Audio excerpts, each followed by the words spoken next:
साल 2008 में जब अमरनाथ आंदोलन के कारण जम्मू और कश्मीर दो पार्ट्स में और दो इमोशंस में डिवाइडेड थे, वहीं दो प्रेमी अमीना यूसुफ और रजनीश शर्मा, जो कि एक दूसरे से लगभग 300 किलोमीटर्स दूर थे, अपने अपने मोबाइल फ़ोन्स पर चिपके हुए एक दूसरे को वादे कर रहे थे एक साथ जीने मरने की। 26 वर्षीय अमीना यूसुफ ने अपने प्रेमी रजनीश शर्मा को फ़ोन पर उस वक्त कहा था कि दोनों पक्षों के लोग नफरत की आग में पागल हो गए हैं। उसे कहाँ पता था कि 1 साल के बाद उसकी और रजनीश की प्रेम कहानी भी इसी नफरत की आग में जलकर ध्वस्त हो जाएगी। यही तालिबानी सोच उसकी और रजनीश की प्रेम कहानी का अंत करेगी। नमस्कार, स्वागत है आपका हमारे शो क्राइम टेल्स में हमारे यूट्यूब चैनल क्रेडेंस स्टूडियो पर। हम हैं अनीशा सिंह आनंद और आज हम लेकर आए हैं क्राइम टेल्स में अमीना यूसुफ और रजनीश शर्मा की प्रेम कहानी। अमीना यूसुफ और रजनीश शर्मा की प्रेम कहानी की शुरुआत होती है साल 2002 में। अमीना अपने पेरेंट्स के साथ कश्मीर में रहती थी और उसके पेरेंट्स का कश्मीर में हाउस बोट्स का बिजनेस था। वहीं रजनीश शर्मा जम्मू का एक ट्रेडर था। एल्यूमिनियम के डोर्स और विंडोज़ बनाने का उसका काम था। और साल 2002 में जब रजनीश अपने कुछ दोस्तों के साथ अमरनाथ यात्रा के लिए निकला था, तभी उसकी मुलाकात पहली बार अमीना से हुई थी। रजनीश अपने कुछ दोस्तों के साथ, जो कि एक जोड़ा था, उनके साथ अमीना के हाउस बोट में रुका था। अमीना की बातचीत रजनीश के दोस्त की पत्नी से हुआ करती थी और उसी में उसकी नज़र एक दो बार रजनीश से भी मिली थी। रजनीश को भी अमीना पहली ही बार में भा गई थी। हालांकि दोनों में कुछ खास बातचीत नहीं हुई, लेकिन एक दिन रजनीश के दोस्त की पत्नी ने अमीना को कहा कि उसे उसका फ़ोन नंबर चाहिए और फ़ोन नंबर मांगते हुए उसने ये भी कहा कि ये फ़ोन नंबर मांगा है रजनीश ने। अमीना ने उस समय कुछ ज़्यादा सोचा समझा नहीं और उसने वो फ़ोन नंबर दे भी दिया। उस एक्सचेंज के बाद रजनीश अपने अमरनाथ यात्रा के लिए निकल गया और जब वो वापस अपने घर के लिए गया तो वो दोबारा अमीना के ही हाउस बोट पर रुका। उस वक्त भी उसने अमीना को बस एक हल्का सा हिंट दिया था कि वो उसके टच में रहेगा। दोनों ने एक दूसरे से प्यार का इजहार नहीं किया था, लेकिन अगर अमीना के शब्दों में कहा जाए तो दोनों जानते थे कि दोनों एक दूसरे के प्यार में पड़ चुके थे। रजनीश वापस जम्मू चला जाता है, लेकिन रजनीश और अमीना में फ़ोन का सिलसिला शुरू हो जाता है। रजनीश अब जब अमरनाथ यात्रा के लिए कश्मीर आता तो वो अमीना के ही हाउस बोट पर रुकता। इसी दौरान उसकी और अमीना की मुलाकात हो पाती और जनरली इन दोनों की बातचीत जो है वो फ़ोन पर ही होती थी। अमीना के पेरेंट्स को, अमीना के परिवार वालों को हालांकि इस बारे में कोई आइडिया नहीं था और अमीना को भी पता था कि अगर उन दोनों के प्यार के बारे में उसके घर वालों को भनक भी पड़ जाएगी तो वो उनके प्यार को कभी भी मुकम्मल नहीं होने देंगे। तो उसने इन सब को कवर में ही रखना सही समझा। हालांकि उसने अपनी माँ को रजनीश के बारे में ज़रूर बताया था। अमीना की माँ को रजनीश पसंद भी था, लेकिन उसे भी पता था कि अमीना के पिताजी कभी भी इस रिश्ते के लिए राज़ी नहीं होंगे। उन्होंने देख लिया था कि उनकी बेटी उस लड़के के प्यार में पूरी तरीके से पागल है। तो उसने अमीना को ये सजेस्ट किया कि वो रजनीश को कहे कि वो अपना धर्म परिवर्तन कर ले। अमीना ने हल्के से ये बात रजनीश को बोली भी, लेकिन रजनीश को ये बिल्कुल मंजूर नहीं था। हालांकि रजनीश और अमीना ने एक दूसरे को अपना लाइफ पार्टनर चूज़ कर लिया था और अब वो किसी भी हाल में पीछे हटने वालों में से नहीं थे। आपको बता दें कि अमीना के फादर एक बहुत ही स्ट्रिक्ट मुस्लिम थे और वो एक बहुत ही रसूखदार गवर्नमेंट ऑफिशियल भी थे।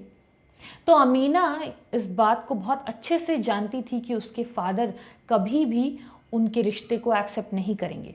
तो उनके पास और कोई चारा नहीं था घर से भागकर शादी करने के अलावा।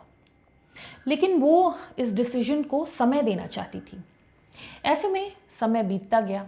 अमीना के दो बड़े भाई भी थे। उनमें से एक भाई ऑस्ट्रेलिया गया मेडिसिन की पढ़ाई करने के लिए वहाँ पर उससे एक ऑस्ट्रेलिया की ही औरत से प्यार हो गया और उसने वहीं उससे शादी कर ली। तो अमीना के मन में भी ये उम्मीद जागी कि जैसे उसके परिवार वालों ने उसके भाई के रिश्ते को धीरे धीरे एक्सेप्ट कर लिया, शायद उसके और रजनीश के रिश्ते को भी एक्सेप्टेंस मिल जाए। लेकिन फ़ौरन ही उसने अपना ये थॉट बदल लिया, क्योंकि उसे पता था कि उसके लिए और उसके भाइयों के लिए जो नियम कानून थे उसके घर में वो अलग अलग थे। ऐसे समय बीतता गया और साल 2009 आया। 21 अगस्त साल 2009 अमीना अपनी अम्मी को घर से बोलकर ये निकलती है कि वो थोड़ी देर में घर वापस आ जाएगी। और जब वो घर से निकलती है तो वहीं एयरपोर्ट पर रजनीश उसका इंतज़ार कर रहा होता है, जम्मू के लिए टिकट्स लेकर। अब जो अमीना अपने घर से निकली तो वो कभी वापस अपने घर नहीं गई। वो रजनीश के साथ फ्लाइट लेकर जम्मू चली जाती है और वहीं सबसे पहले वो एक रजिस्टर्ड मैरिज करती है, अपना धर्म परिवर्तन करती है और फिर मंदिर में शादी कर लेती है। और अब अमीना यूसुफ आंचल शर्मा बन जाती है। अमीना और रजनीश ने शादी तो कर ली थी, लेकिन अमीना को ये बात बहुत अच्छे से मालूम थी कि उसके पिता और उसके भाई उसे कहीं से भी ढूंढ निकालेंगे। तो उन्होंने डिसाइड किया कि शादी के जस्ट बाद वो जम्मू छोड़ देंगे। जम्मू से निकलकर वो लोग पूरे देश की सैर करते रहे। ऐसे में उनका हनीमून भी होता रहा और एक दूसरे के साथ सबसे खूबसूरत कुछ दिन बिताने के बाद ये नया कपल वापस जम्मू पहुंचता है। 29 सितंबर 2009 रजनीश अपनी नई शादीशुदा दुल्हन को लेकर, यानी कि अमीना उर्फ आंचल शर्मा को लेकर अपने भाई पवन शर्मा के घर पहुंचता है। वो लोग ये डिसाइड करते हैं कि यहाँ कुछ दिन बिताने के बाद दोनों अपना नया बसेरा जमाएंगे। लेकिन वो रात इनकी ज़िंदगी की सबसे काली रात होने वाली थी। आधी रात को जब सभी गहरी नींद में होते हैं तो उन्हें महसूस होता है कि उनके घर के अंदर कोई ज़बरदस्ती दाखिल होने की कोशिश कर रहा है। अमीना और रजनीश जो कि अलर्ट थे किसी भी आने वाले ख़तरे के लिए, वो तुरंत चौकन्ना हो जाते हैं। घर वाले उनको कहते हैं कि ज़रूर अमीना के घर वालों ने किसी को भेजा होगा और वो उनको पीछे के रास्ते से भागने को कहते हैं। अमीना जैसे तैसे खुद को संभालती है और घर के पीछे के रास्ते से भागती है और उसे पता होता है कि उसका हस्बैंड रजनीश भी पीछे पीछे उसके साथ आ रहा है। लेकिन कुछ ऐसा होता है कि रजनीश वापस लौटकर घर चला जाता है। अमीना फिर भी किसी तरीके से वहाँ से भाग निकलती है और ये आखिरी वक्त होता है जब अमीना ने रजनीश को ठीक ठाक हालत में देखा होता है। अब घर के अंदर क्या होता है ये आपको बताते हैं। घर के अंदर अमीना के 2 भाई और कुछ पुलिस वाले घुस चुके होते हैं और वो ज़ोर ज़ोर से चिल्ला कर अमीना को अपने सामने लाने के लिए कह रहे होते हैं घर वालों को। लेकिन घर वाले कहते हैं कि अमीना हमारे साथ नहीं है। ऐसे में अमीना के दोनों भाई रजनीश की भाभी के ऊपर प्रताड़ना शुरू करते हैं। वो बाल से उसे खींचकर हॉल में लेकर आते हैं और उसे टॉर्चर करना शुरू करते हैं। वो रोती बिलखती रहती है। रजनीश का बड़ा भाई पवन पुलिस वालों को मिन्नत करता है कि प्लीज़ आप इंटरवीन कीजिए, ये जो हमारे साथ हो रहा है वो गलत हो रहा है।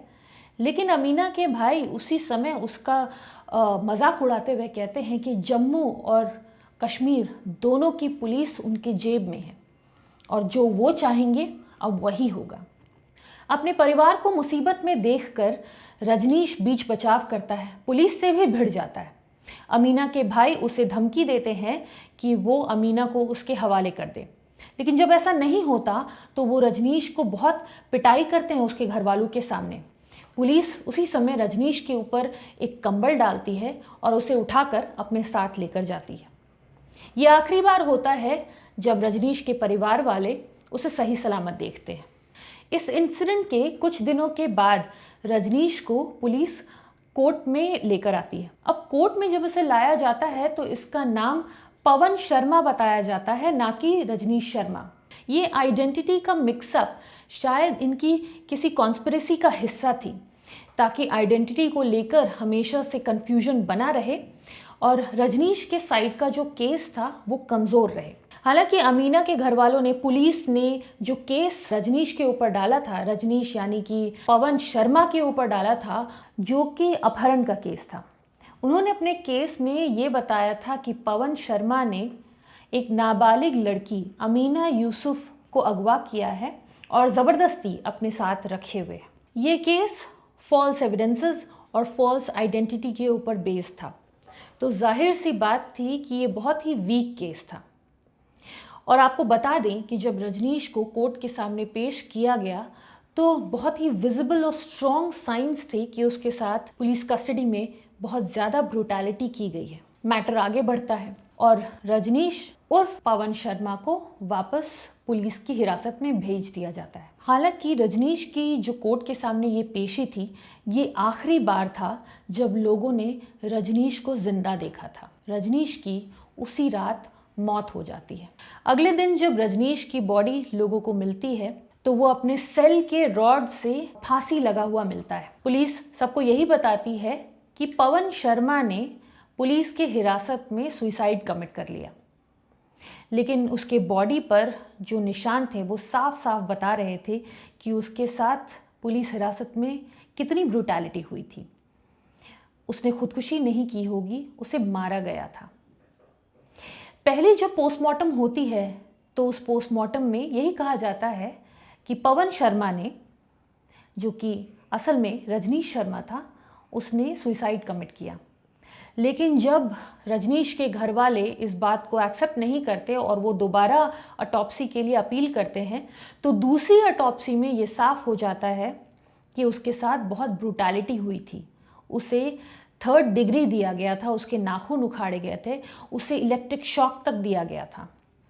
तो ये बात स्पष्ट थी कि अमीना के पिता ने अपने रसूख का इस्तेमाल करके रजनीश की हत्या करवा दी थी। जब ये सब कुछ हुआ तो दिवाली काफ़ी नज़दीक थी। अमीना और रजनीश ने सपने देखे थे कि वो अपनी पहली दिवाली एक साथ कैसे मनाएंगे, और जब असल में दिवाली आई तो अमीना ने अपने सामने अपने पति की लाश देखी और अपनी पति के लाश के सामने एक जलता हुआ दिया देखा। वो सोच लेती है कि वो अपनी पति के लिए, इंसाफ के लिए लड़ेगी। वो कोर्ट का दरवाज़ा खटखटाती है और सीबीआई जांच की मांग करती है। उसकी अपील रहती है कि जितने भी पुलिस वाले उसके पति की हत्या में इन्वॉल्व हैं उनके खिलाफ सख्त से सख्त कार्रवाई हो और उसके पिता और उसके भाइयों को भी सज़ा दी जाए। हालांकि इस केस को कोर्ट अभी भी तारीख पर तारीख दिए जा रही है, लेकिन अमीना उर्फ आंचल शर्मा हार मानने वालों में से नहीं है। अमीना को एक और दुख है।